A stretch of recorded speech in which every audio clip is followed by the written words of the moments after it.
भारतीय समाज में नारी को हमेशा एक विशेष स्थान प्राप्त हुआ है। भारतीय नारी का जीवन अनेक रूपों और जिम्मेदारियों से भरा होता है, जहाँ पर वह परिवार, समाज और अपने आत्मिक विकास के बीच संतुलन बनाने का प्रयास करती है।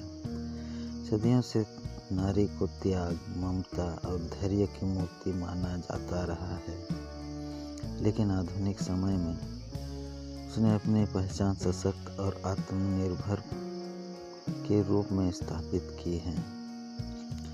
यह कहानी सुमन नाम की एक लड़की की है, जो एक छोटे से गांव में पली बढ़ी थी।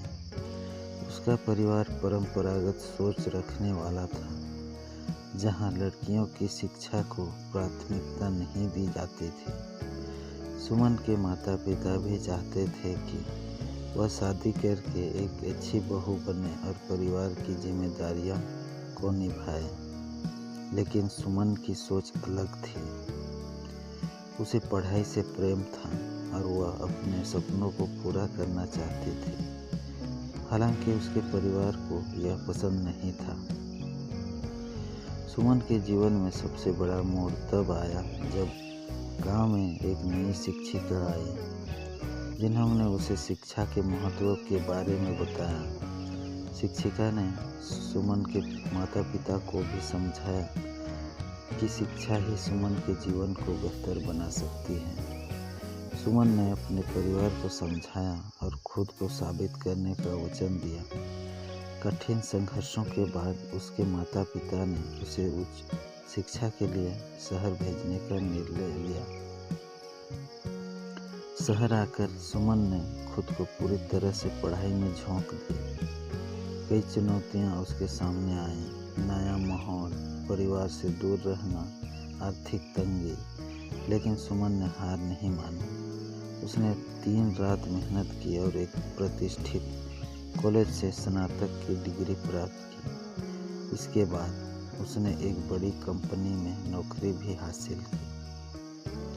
सुमन का यह सफ़र सिर्फ उसकी व्यक्तिगत सफलता की कहानी नहीं थी, बल्कि यह दिखाता है कि एक नारी अपने सपनों को पूरा करने के लिए कितनी दृढ़ संकल्पित हो सकती है। उसने अपने परिवार को भी यह साबित कर दिया कि नारी सिर्फ घर की जिम्मेदारी तक सीमित नहीं है, बल्कि वह अपने आत्मसम्मान और काबिलियत से पूरे समाज को दिशा दे सकती है। सुमन की सफलता ने उसके गांव में कई अन्य लड़कियों को प्रेरित किया। अब उसके गांव के लोग अपनी बेटियों को पढ़ाई और आत्मनिर्भरता का महत्व समझने लगे थे।